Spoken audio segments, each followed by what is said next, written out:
मी बाईजीकडे जाते. मी बाईजीकडे जाते. छवी ऐक ना. छवी अगं तू तू तू शांत राहा ना, शांत राहा जरा वेळ.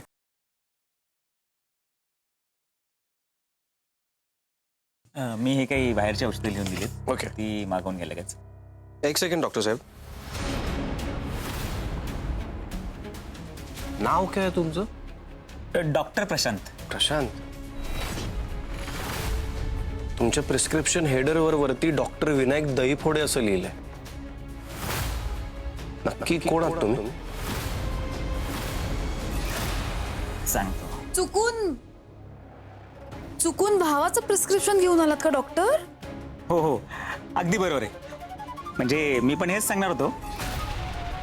त्याचं काय झालं, मी आणि माझा भाऊ आम्ही दोघं डॉक्टर आहे आणि त्यात आज माझी ऑफ ड्युटी होती आणि मॅडमचा फोन आला तर मी तसाच घाईघाईत अर्जंटली निघालो. त्यामुळे ही सगळी गडबड झाली. अशा चुका करू नका डॉक्टर. काय हे?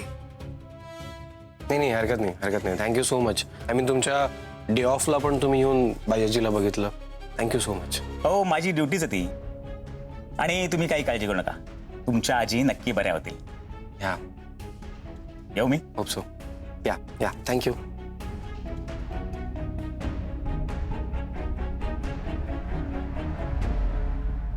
नाही, मला अजिबात नाही पटलं हे.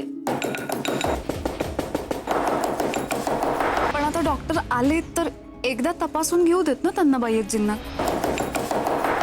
ते पण डॉक्टर असतात ना शेवटी. तपासू दे त्यांना पण. काय चिडचिड करतेस तू? हा? अरे देवा, ते पाणी उकळून आटून गेलं असतं. आई, डॉक्टर गेले का? हो का, असं का विचारतेस? मग काही मला नाही माहिती ते कोण डॉक्टर आहेत, पण मला त्यांचं बोलणं अजिबात नाही पटलंय. घरातल्यानं पटलंय ना, मग तू विरोध करू नकोस. कधी कधी डॉक्टर बदलले की गुण येतो असं म्हणतात. म्हणून आलीचे डॉक्टर मूर्ख होते असं समजायचं का आपण? त्यांना कोण मूर्ख म्हणतंय? तू जरा शांत हो ग. हे बघ, शांभवी जे काही करते ते बाईंच्या तब्येती करताच करते की नाही, मग त्यात मोडता घालणारे आपण कोण? आणि ती त्यांची नाचून आहे. ती जर स्वतः त्यांच्या तब्येतीकडे लक्ष देत असेल तर तिच्या पद्धतीने होऊ दे ना सगळं. मग शांत हो. आई तुझं बरोबर आहे, पण मला हे पटत नाहीये. हे बघ, आता साकेतचं लग्न झालं, नवीन सून घरात आली, त्यामुळे घरामध्ये छोटे छोटे बदल हे होणार हळूहळू. आपण ते स्वीकारायला पाहिजे. तू सगळीकडे तलवार उचलून फिरू नको बरं. आई ऐक, बाई आजीसाठी मी कुठलीही रिस्क घेऊ शकत नाही आणि त्यांना काय डॉक्टर बदलायचे ते बदलू देत, पण मी माझे घरगुती उपचार सुरू ठेवणार. हे बघ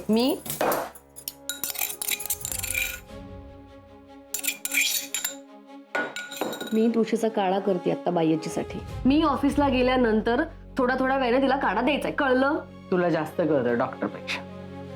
मला बाई आजीची तब्येत कळते आणि आई माझ्यापेक्षा जास्त जवळून तिची तब्येत कोणीच समजून घेऊ शकत नाही. आणि ऐक ना, आता तिची तब्येत खूप नाजूक होत चालली आहे आणि अशा वेळी नवीन गोळ्या देऊन तिच्यावर प्रयोग करणं मला नाही पटत आहे. आई अगं, तिच्या जीवाशी खेळ होऊ शकतो, का कळत नाहीये तुम्हाला? छवी, ऐक ना, तू जरा शांतपणे विचार कर. नाही म्हणजे मला कळतंय की तुझं बाईंवर प्रेम आहे, पण त्या प्रेमाचा असा अधिकार तू नाही ना गाजवू शकत बाळा. अगं जशी तुला बाईंची काळजी आहे तशी शांभवीलाही आहे. आणि ती काय वाईट करतेय का? ती या घरची सून आहे, ती तिची जबाबदारी पार पाडतीये. आता एवढी वर्ष तू बाईंजवळ होतीस, तू एकटीने सगळं करतेस ना, मग तिला असं वाटत असेल की मी या घरची नाचून आहे, ती माझी जबाबदारी आहे. तू फक्त तिच्यावर विश्वास ठेव.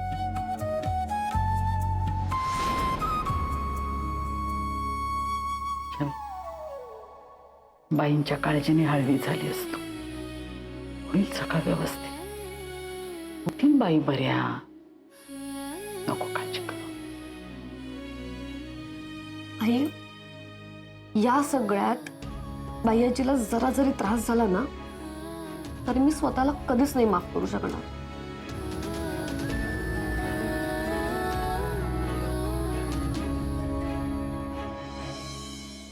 बाई आजी, बाई आजी, बाई आजी.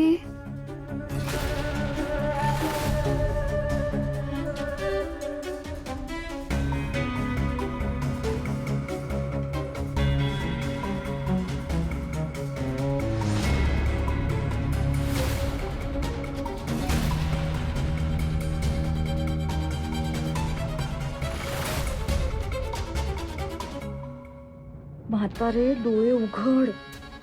तुझ्यावर औषधांचा परिणाम झाला नाही ना तर ती छवी परत बाजी मारेल आणि सगळी सूत्र हातात घेईल. काहीही झालं तरी या औषधाचा तुझ्यावर परिणाम व्हायला हवा, नाही तर या छवीवर मला मात करता येणार नाही.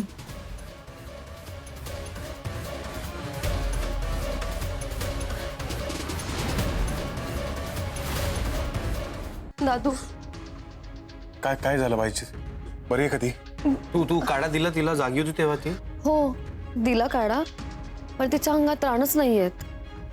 तिच्या बाजूला बसले होते, तिला 2-4 वेळा हाका पण मारल्या, काही रिस्पॉन्डच नाही केलं. फक्त मध्येच उठली, थोडेसे डोळे उघडे करून माझ्याकडे बघितलं आणि परत झोपी गेली. मला tension येतंय. शांत शांत शांत शांत हो, रडू नकोस तू.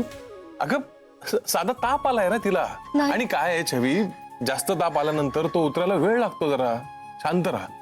नाही नाही दादू, हे ना हे एरवीचा आजार पण नाहीये, हे काहीतरी वेगळं आहे. बायाजीला खूप त्रास होतोय आतून, तुला का कळत नाही? सगळं कळतंय मला छवी, सगळं मान्य सुद्धा आहे. पण आत्ता डॉक्टर येऊन गेले ना, त्यांनी आत्ता औषध दिलंय. औषध पोटात गेल्यानंतर ते औषध लागू व्हायला थोडा तर वेळ देऊया ना आपण. आणि मुळात बाई आजी काय लोळत पडून राहणारी नाही आपली. काय अनिकेत? हो करेक्ट आहे. तुला असं भाऊ करायला नाहीच आवडत अशा सगळ्या गोष्टींचा. रिलॅक्स. छवी ऐक माझं, थोडा वेळ थांबतो. शांभवी तिला उठवून घेऊन येते की नाही बघ बाहेर.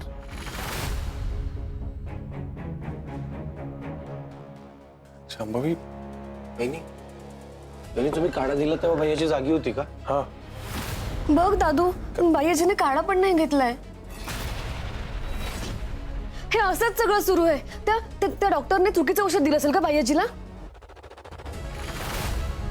बहिणी, भैयाजी काही बोलली पण नाही का? ऐका ना, आपण ना इथे बोलत नको बसूया. आपण तिला डॉक्टरकडे घेऊन जाऊया. हा पिरंग्या तू गाडी, दादू तू गाडी काढ ना. तू काय असं करत? ऐक ना, मी ना बायाजीला वचन दिलंय की मी तिची सावली बनून तिचं रक्षण करणार. मला माझं कर्तव्य पार पडू दे ना. दादू चला तू गाडी काढ ना, आपण घेऊन जाऊ डॉक्टरकडे. फिरंग्या तू काय असं करतो? शांत राहा. अगं झालंय बोलणं, तसं सांग नाही. तू शांत हो इथे बस. ऐका ना, तुम्ही शांत ऐका हो ना जरा. माझं. तू शांत हो जरा. शांत हो, थोडा वेळ दे. मी बायाजीकडे जाते. अगं मी बायाजीकडे जाते. छवी ऐक ना. छवी अगं तू शांत राहा ना. शांत राहा जरा वेळ. नाही मी जाते बायाजीकडे. छवी ऐक ना. छवी तू. अरे मला कोणी खायला देता का? भूक लागलीये.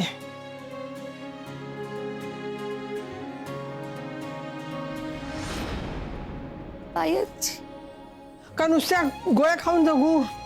अगं बाई, बरं वाटलं तुम्हाला? बायाजी तू रडते कशाला ग? बरं वाटतंय तुला? अरे पण भूक लागली.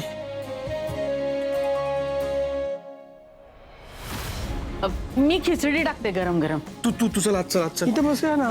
आज चल तू. चल जरा बेडवर पड. चल. घे, खाऊ दे. तुला माहिती भैयाजी, आम्हा सगळ्यांना किती टेन्शन आलं होतं. नाही म्हणजे तू कधी बरी होशील, तुला हॉस्पिटलमध्ये ऍडमिट तर नाही करावं लागणार, असे नको ते विचार डोक्यात येत होते.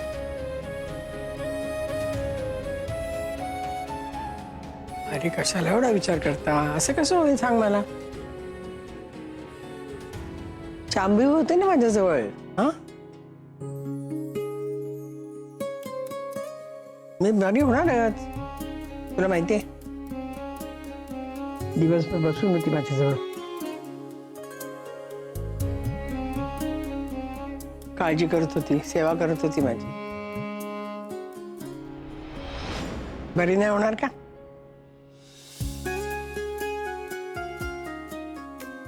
शांभवी थँक्यू. तू बायाजीला गोळ्या बदलून दिल्यास आणि तिला बरं वाटायला लागलं. Thank you so much. Saket thank you काय?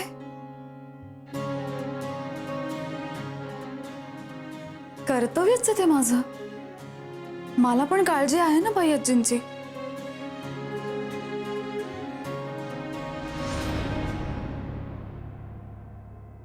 मी फक्त जुनी गोळी परत दिली.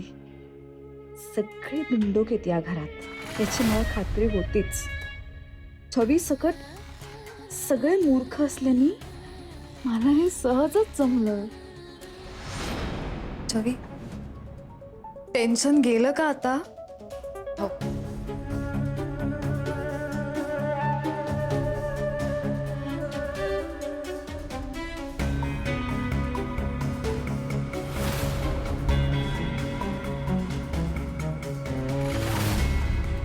बाई आजी, मी तुम्हाला काहीही होऊ देणार.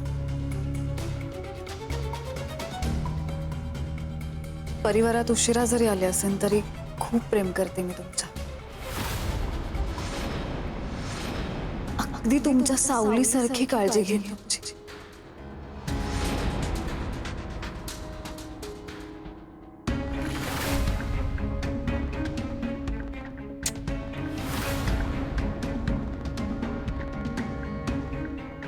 बघ छवी, हा?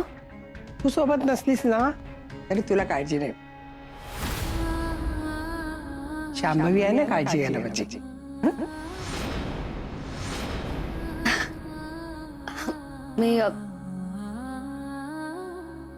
मी पाणी घेऊन येते गरम तुझ्यासाठी.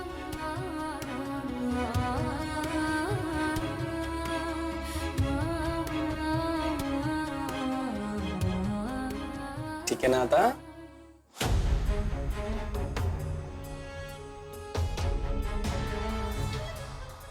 छवी, तुझी मोठी जबाबदारी मी हिसकावून घेतली.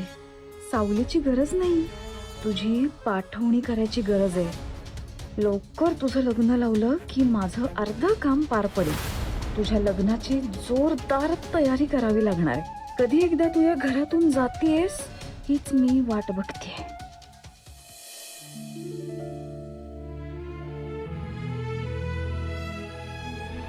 तुम्ही एकटे नाहीत, मी तुमच्या सोबत असेन कायमची, अगदी तुमच्या सावलीसारखी. परिवारात उशिरा जरी आले असेल तरी खूप प्रेम करते मी तुमच्या. अगदी तुमच्या सावलीसारखी काळजी घेईन तुमची. तू सोबत नसलीस ना तरी तुला शांभवी आहे ना काळजी घ्यायला माझी.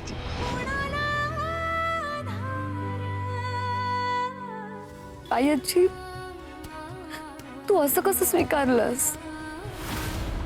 तुझी सावली तर मी आहे ना. मी आहे तुझी सावली. बरोबर वाटतंय ग. थोडं जोरात दाब ना चला.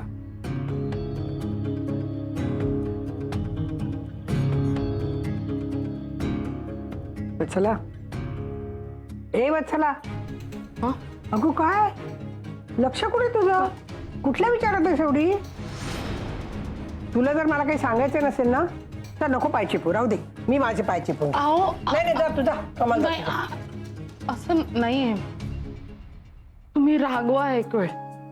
असं परक्यासारखं नका. परकेपणा कोण करते? मी करते का तू करतेस? जर मला सांगावंसं काही वाटत नाही ना तर हा परकेपणा आहे. नाही म्हणजे असं काही विशेष नाही, पण मघाशी शांभवी इथे होती ना आणि तुम्ही तिच्याबद्दल म्हणालात की ती तुम्हाला जवळची आहे, म्हणून छवीच्या मनाला लागलं. नाही म्हणजे शांभवी बद्दल तिच्या मनात काही ईर्ष्या वगैरे नाहीये. शांभवी तुम्हाला जवळची आहे म्हणून तिला वाईट नाही वाटत आहे. ही तुमची नातसून आहे, तुमच्या जवळच असणार ना. पण ते छवी आपली सगळ्यांना सांगत असते ना की ती तुमची सावली आहे. मग आज तुम्ही शांभवीला असं म्हणालात म्हणून तिला जरा वाईट वाटलं. लहान आहे छवी, काही कळत नाही तिला. हे बावळट आहे. आजवर तिला जे हक्काचं प्रेम मिळालंय ते तुमच्याकडूनच मिळालंय.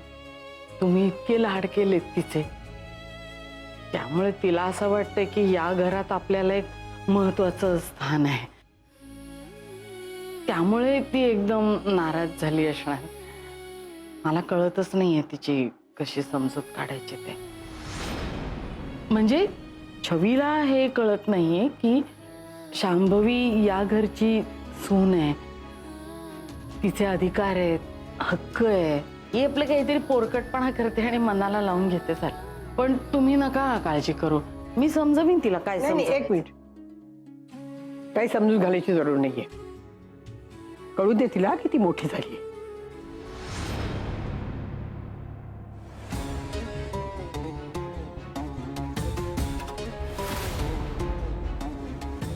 खूप झोंबलेलं दिसतंय.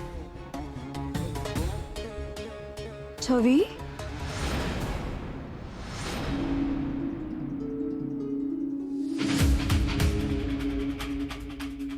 छवी, हा वैदी. छवी, बाई आजींना बरं वाटलं ना म्हणून देवापुढे पेढे ठेवले होते. प्रसाद. थँक्स. छवी, काय झालं? का रडताय तुम्ही? हा, काय झालं? काही नाही, काही नाही, काही नाही. अरे बापरे, मी मगाशी स्वतःला सावली म्हणलं म्हणून चिडलात माझ्यावर? नाही नाही नाही नाही नाही बहिणी. नाही काय हो दिसतंय तुमच्या डोळ्यात. मी खरंच गंमत केली होती, पण भावना खऱ्या होत्या माझ्या. रडू नका ना. नाही. छवी, मी सून आहे या घरची. मला पण असं वाटतं की बाई आजींच्या मनात मी माझं स्थान निर्माण करावं, त्यांची खूप सेवा करावी, त्यांना प्रेम द्यावं, घरातल्या सगळ्यांवर खूप प्रेम करावं. तेव्हाच शक्य होईल जेव्हा मी बाई आजींची सावली होईल. मला पण घरातल्या सगळ्यांनी आपलंसं करावं, इतक्याच भावना आहेत माझ्या मनात, बाकी काही नाहीये.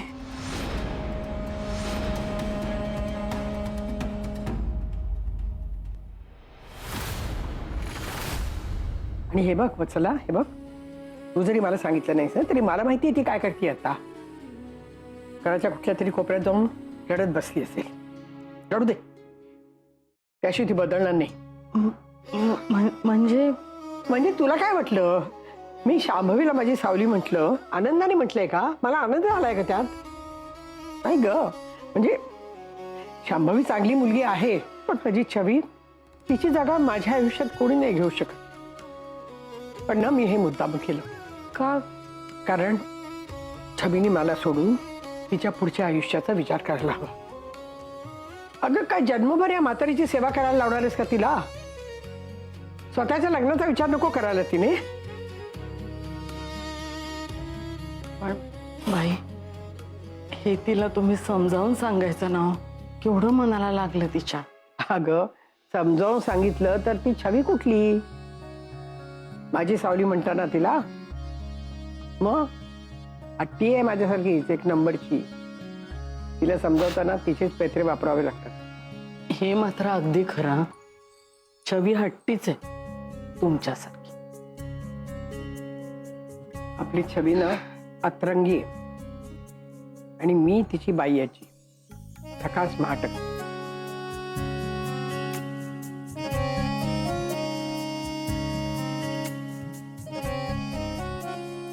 चला, अगं मी तुम्हा सगळ्यांची आई आहे आणि आईला सगळी लेकरं सारखीच असतात. आणि छवी ही तर माझं द्वार लेकरू आहे, म्हणून तिच्यावर जीव जास्ती आहे माझा. तिला बरीचशी सोडून देईन मी, पण चला, छवीचं लग्न या वर्षभरात करायला हवं. खूप थाटामाटात लग्न करायचंय मला तिचं.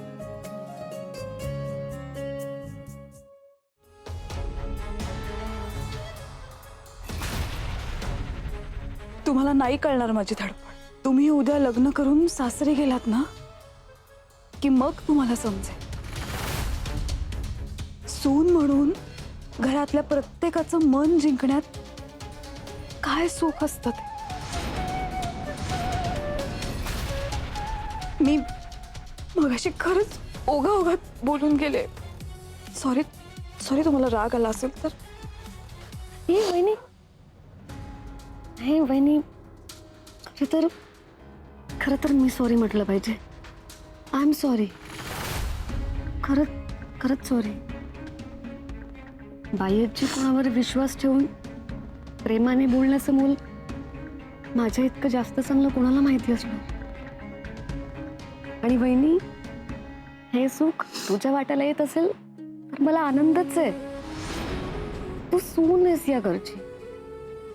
तुझा आनंद, तुझा हक्क तुला मिळायलाच हवा. आणि डोंट वरी, तुझ्या वाटणीचा हक्क मी नाही राहून घेणार, कधीच नाही. हे घे ना.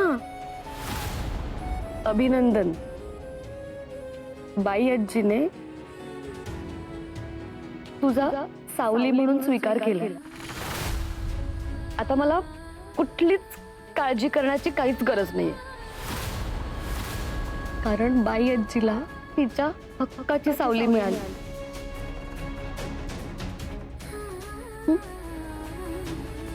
हे ना.